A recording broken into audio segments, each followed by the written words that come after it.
De retour dans l'Africa Newsroom, notre invité économiste Hamidine Kane ainsi que nos éditorialistes Alfred Chango et Samuel Gembok sont toujours avec nous. Quasiment confrontés aux mêmes défis sociaux et économiques, les deux plus grandes puissances du continent que sont le Nigeria et l'Afrique du Sud ambitionnent de dynamiser leur coopération. Les objectifs sont économiques mais également politiques. Les deux pays vont également œuvrer davantage main dans la main pour la paix et la sécurité sur l'ensemble du continent africain. C'est un sujet de Déo Gracias Kodo. Le Nigeria et l'Afrique du Sud entendent assumer leur rôle de grande puissance sur le continent pour faire progresser la croissance économique. Une ambition qui divise de nombreux observateurs qui manifestent un certain nombre d'inquiétudes. Le président sud-africain Jacob Zuma, récemment en visite chez son homologue nigérian, a insisté sur ce rapprochement, mais depuis plusieurs années, les deux pays ont toujours fait figure de rivaux économiques. Le Nigeria, première puissance du continent, depuis avril 2014, est également le premier marché africain. Nous souhaitons que sur le plan international, il y ait plus d'engagement sur les questions liées à l'Afrique. Nous méritons par exemple une place au Conseil de sécurité des Nations Unies. Les différends entre les deux pays sont d'ordre économique, mais pas seulement. En 2012, le Nigeria et l'Afrique du Sud avaient clairement affiché leur rivalité pour éventuellement représenter le continent africain au Conseil de sécurité des Nations Unies. En plus, lors de son élection, Abuja n'avait pas apporté son soutien à la Sud-Africaine Dlamini Zuma, la présidente sortante de la Commission de l'Union africaine, dont le mandat s'achève en juillet 2016. Plus récemment, des ressortissants nigérians auraient été victimes d'actes à caractère xénophobe en territoire sud-africain, de quoi raviver les tensions. Mais les deux dirigeants préfèrent jouer la carte de la diplomatie pour préserver leurs intérêts politiques et économiques. Nous avons discuté des questions liées à la paix et à la sécurité sur le continent. Nous avons noté avec une grande préoccupation les défis posés par les groupes terroristes et extrémistes qui continuent d'affecter certains de nos pays sur le continent, y compris au Nigeria. Le continent africain est en proie à des attaques terroristes constantes menées par des groupes islamistes que la plupart des États victimes peinent à maîtriser, faute de moyens techniques et financiers. Au Nigeria, plus de 20 000 personnes ont perdu la vie dans les multiples attentats des insurgés de Boko Haram. Les deux dirigeants africains plaident aujourd'hui davantage pour que le continent obtienne un siège permanent au Conseil de sécurité des Nations Unies.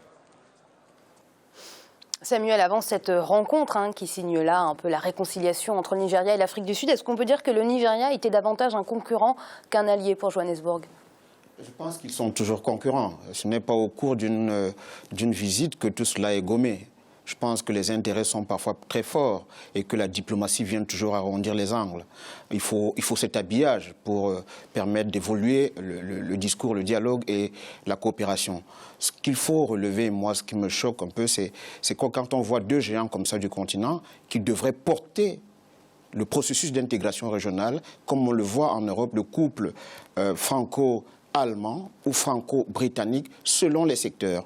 Ces deux géants peuvent identifier les secteurs sur lesquels ils peuvent évoluer dans le cadre d'une coopération structurée permanente, que ce soit au niveau de l'économie, au niveau du commerce, au niveau culturel, au niveau opérationnel ou sécuritaire. Et ensuite, à partir de leur coopération structurée permanente, cela peut susciter l'adhésion des États moins importants et faire avancer le processus d'intégration. C'est pourquoi je dis toujours que le processus d'intégration, ce ne sont pas simplement des discours ou des idéologies. C'est d'abord une construction technique. C'est vrai, l'idéologie précède la construction technique. Je pense que l'idéologie, elle est là depuis Kwame Nkrumah. Aujourd'hui, il faut construire les instruments qui permettent justement de donner un contenu stratégique à ces idéologies, à cette conception théorique de l'intégration africaine.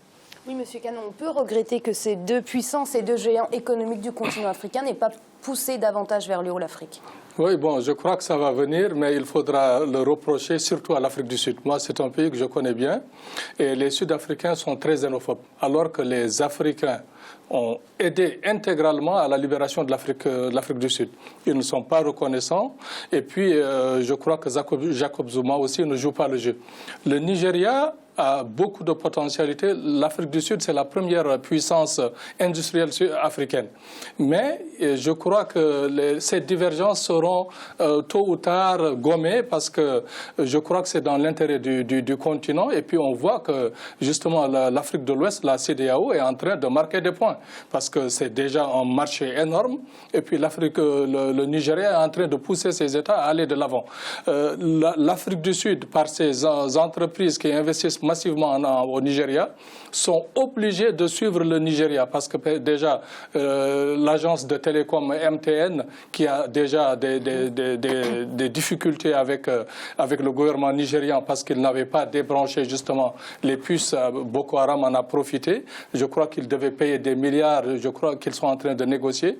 L'Afrique du Sud a intérêt à suivre justement le Nigeria pour une coordination parce qu'il y a tellement de choses, comme l'a dit l'éditorialiste, il y a tellement de choses à faire en Afrique, surtout par exemple au point de vue technologique, technique, l'Afrique du Sud a une certaine expertise. Elle aurait pu aussi aider à lutter contre Boko Haram, c'est qu'elle n'a pas fait jusqu'à présent, elle n'a pas levé le petit doigt, alors qu'ils ont une expertise militaire. Ils devaient le faire systématiquement sans que le Nigeria le demande, ils n'ont pas fait. Et puis au point de vue même universitaire, l'Afrique du Sud a des universités de renommée mondiale à Witwatersrand et autres universités à Johannesburg ou bien par exemple dans le Natal qui peuvent donner la chance à l'Afrique de se développer et puis créer une académie africaine des sciences. C'est ce qui manque à l'Afrique justement. Et puis il faudra y aller. L'Afrique du Sud doit jouer le jeu. Je crois que c'est dans l'intérêt du continent africain.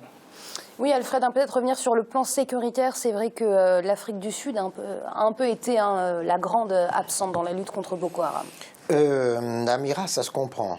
Je pense que l'Afrique du Sud a tiré quand même des leçons très dures, très difficiles de leur expérience en RD Congo. Ils ont perdu beaucoup de leur... en RCA aussi, beaucoup de leurs troupes. C'est-à-dire que à un certain moment, on a l'illusion que l'Afrique du Sud, c'est une puissance excellente sur tous les plans. En réalité, l'Afrique du Sud souffre d'un grand manque, c'est-à-dire une méconnaissance de l'Afrique. Méconnaissance des réalités africaines.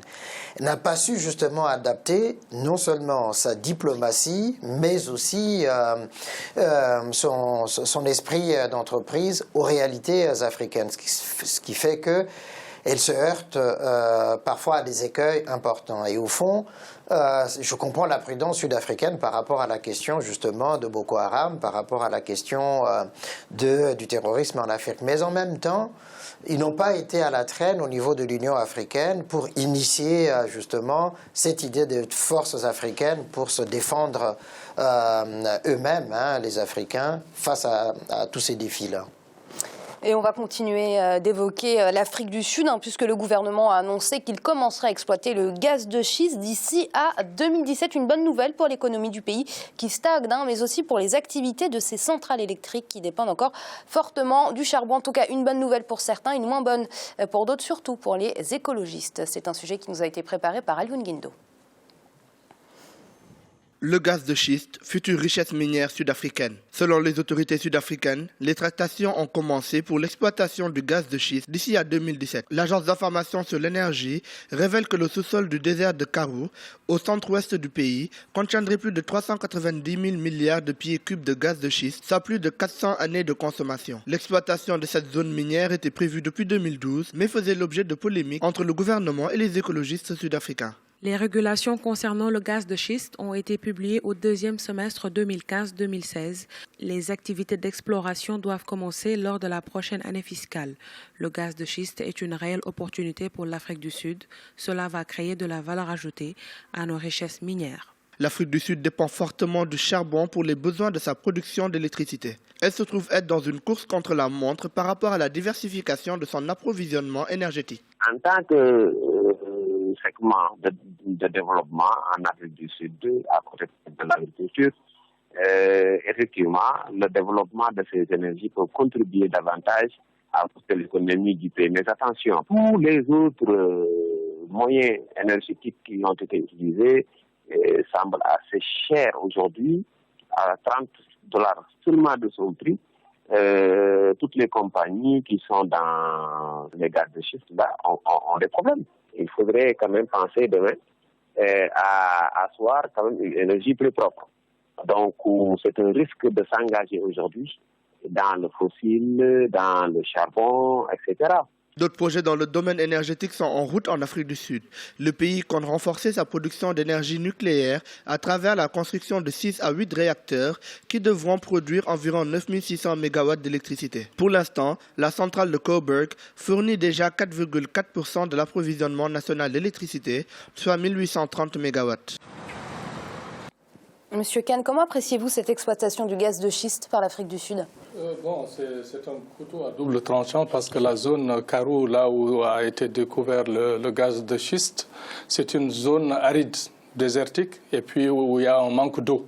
Alors que pour l'exploitation justement de ce gaz de schiste, il faudra 1 million de mètres cubes généralement qui est nécessaire. C'est vrai que les réserves sont importantes, très énormes. Ça doit avoisiner à peu près les 11 000 milliards de mètres cubes, donc qui pourraient approvisionner l'Afrique du Sud pendant 4 siècles.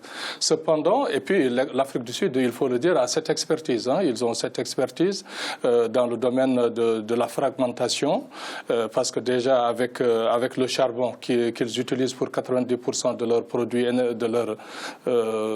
énergétiques, justement de leur énergie, ils ont la technologie justement de la fracturation pour le transformer en énergie liquide. Mais il faudra dire aussi que 25% de la population sud-africaine est au chômage. Cette zone est une zone très, très pauvre. Donc je crois qu'il faudra faire le pari quand même de se lancer là-dedans, mais tout en étudiant justement ce qui s'est passé au Canada et aux États-Unis.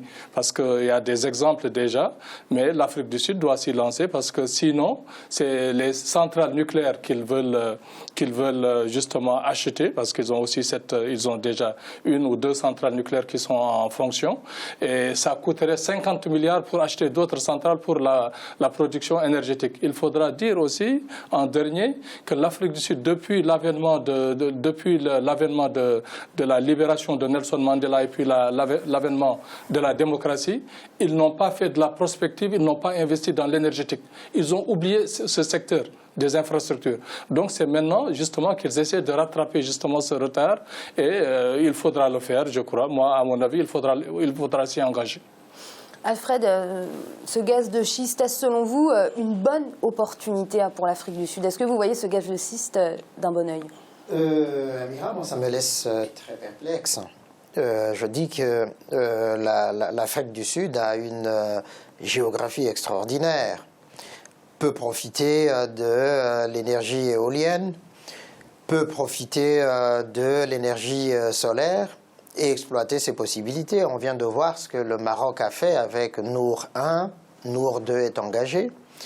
Donc l'Afrique du Sud a une côte magnifique, le Cap de Bonne-Espérance.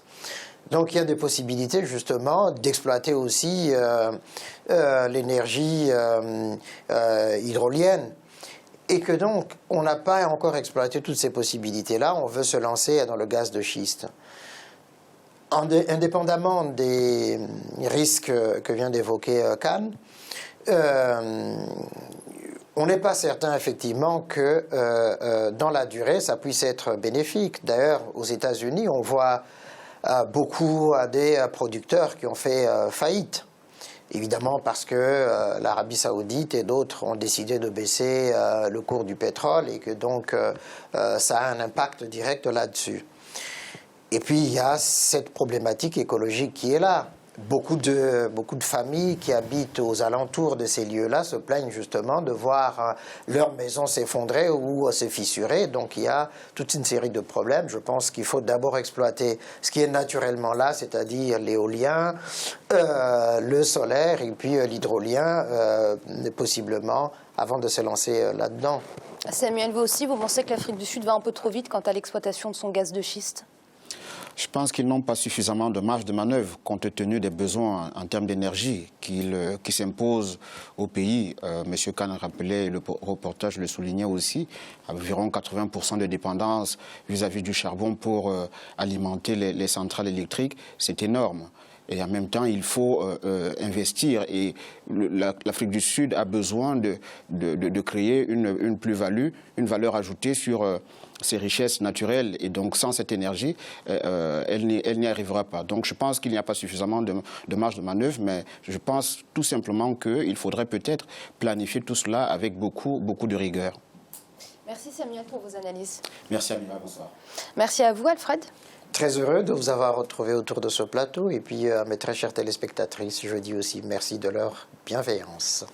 Et merci à vous, Monsieur Kane. Je rappelle que vous êtes économiste. Merci pour vos analyses. Merci beaucoup. Et puis je dis bravo à l'Afrique du Sud et au Nigeria pour leur réconciliation. Il faut aller de l'avant. L'Afrique a besoin de grands pays pour que l'Union africaine et puis le panafricanisme vivent. Merci beaucoup. Merci à vous, Monsieur Kane. Vous l'aurez compris, c'est la fin de cette émission. Mais l'Africa Newsroom, ce n'est pas fini. On se retrouve demain en cette semaine toujours consacrée au Gabon. Le Gabon qui s'apprête à élire un nouveau président au cours de l'année. Merci de nous avoir suivis et à demain.